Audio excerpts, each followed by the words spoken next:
जिस हिसाब से भारतीय जनता पार्टी गुजरात में और उसके बाद दिल्ली में शासन कर रही है, देश की जनता को उल्लू बनाने का, मूर्ख बनाने का काम है। गुजरात में स्टेबिलिटी है नहीं।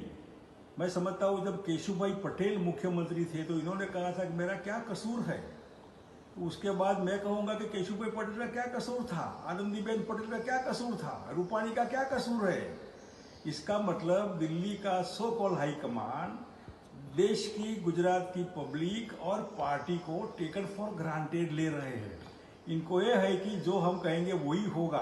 लेकिन जिस हिसाब से भारत सरकार और भारतीय जनता पार्टी ने कोरोना का काल हो जिसमें पूरा देश खत्म हो गया, गुजरात और यूपी भी सबसे ज्यादा खत्म हो गया। यूपी के भी मुख्यमंत्री बदलने की बात थी तो योगी जी ने बिल्कुल डटकर सामने रहे तो मान गए, और ये रूपाणी को बदलने के लिए भी वो 1 महीने से पीछे पड़े थे, लेकिन अब वर्कआउट हो गया। तो ये जो कोरोना का उसमें फेलोर है तो गवर्नमेंट ऑफ इंडिया का फेलोर है। ये अनएम्प्लॉयमेंट गवर्नमेंट ऑफ इंडिया का फेलोर है। महंगाई गवर्नमेंट ऑफ इंडिया का फेलोर है। इकोनॉमी खत्म हो गई, गवर्नमेंट ऑफ इंडिया का फेलोर है।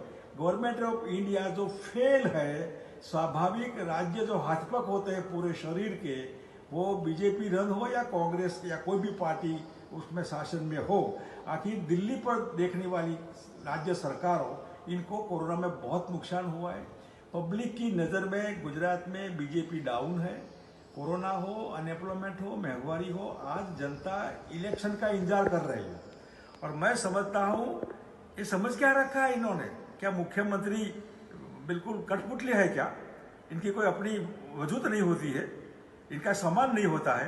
ये ठीक है, भारतीय जनता पार्टी में सम्मान वाले लोग पूरे हो गए और संघ का भी सम्मान नहीं रहा, वो भी तो हिज मास्टर वॉइस हो गए। इसलिए इस हिसाब से जो आज हो रहा है उसमें मैं इतना कहूँगा कि आने वाले दिनों में भारतीय जनता पार्टी का गुजरात का ये मुख्यमंत्री आखिरी मुख्यमंत्री होगा। अगर नॉन एमएलए को इन्होंने मुख्यमंत्री बनाया तो गुजरात का इलेक्शन यूपी के साथ विदिन 6 मंथ्स वो चुनाव नहीं लड़ पाएंगे। पूरी पार्टी इलेक्शन में आएगी, यानी कि गुजरात असेंबली का डिसोल्यूशन होगा और चुनाव होगा, लेकिन आखिरी मुख्यमंत्री होगा। गुजरात की जनता ने तय किया है कि सामने कोई भी हो, बीजेपी नहीं। और ये जो बिल्कुल अपनी जो हुक्म के हिसाब से जहाँ एडमिनिस्ट्रेशन चलता ही नहीं है, या मंत्री या मुख्यमंत्रियों को कुछ नहीं करना है, दिल्ली के मंत्रियों को कुछ नहीं करना है, राज्य के मुख्यमंत्रियों को कुछ नहीं करना है, जो भी करना है रिमोट से करना है।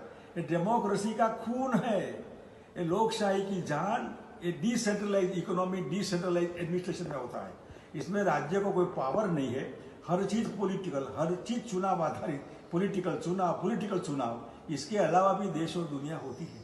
बीजेपी को ये समझना चाहिए कि सिर्फ राजनीति नहीं होती है, अपनी समाज नीति होती है, अपनी घर नीति होती है, अपनी धंधा विदेश की नीति होती है, बच्चों को पढ़ाने की नीति होती है, माँ बाप बीमार है तो आरोग्य की नीति होती है।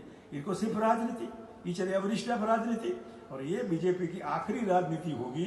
और गुजरात में से बीजेपी जाएगी, मानकर चलिए कि 24 का इंतजार नहीं करना पड़ेगा। 2024 के आने वाली लोकसभा तक भारतीय जनता पार्टी दिल्ली की शासन पर, दिल्ली सरकार पर नहीं होगी, क्योंकि गुजरात ही इनका बेस है। और गुजरात ने जानबूझकर इन्होंने गुजरात खत्म कर दिया है। पार्टी नाराज है, पब्लिक नाराज है, फिर भी हम कहे वही करो, बदलो मुख्यमंत्री। तो ये गुजरात की पब्लिक का अपमान है। और लोकशाही में वो जो कहते हैं कि हम ही है, तो आपकी स्टेबिलिटी नहीं है, आपको किसी पर भरोसा नहीं है, और आपने इतने मुख्यमंत्री बदले इधर या उधर, इससे निकलना नहीं है। वो तो स्टूज है, मुख्यमंत्री कठपुतली है, समझ लीजिए, पगलूसड़ियाँ जिसको बोलते हैं। तो ये कांग्रेस को कहते थे शीशे के घर में रहने वाले को दूसरे पर पत्थर नहीं मारने चाहिए, अब सीधे बीजेपी पर पत्थर आ रहे हैं। तो ये जो होता है वो गुजरात के इलेक्टेड विंग का अपमान है, डेमोक्रेसी का अपमान है। ऐसी जो कमी, ऐसी दादागिरी ऐसी नहीं करना चाहिए जिससे ठेस पहुंचे।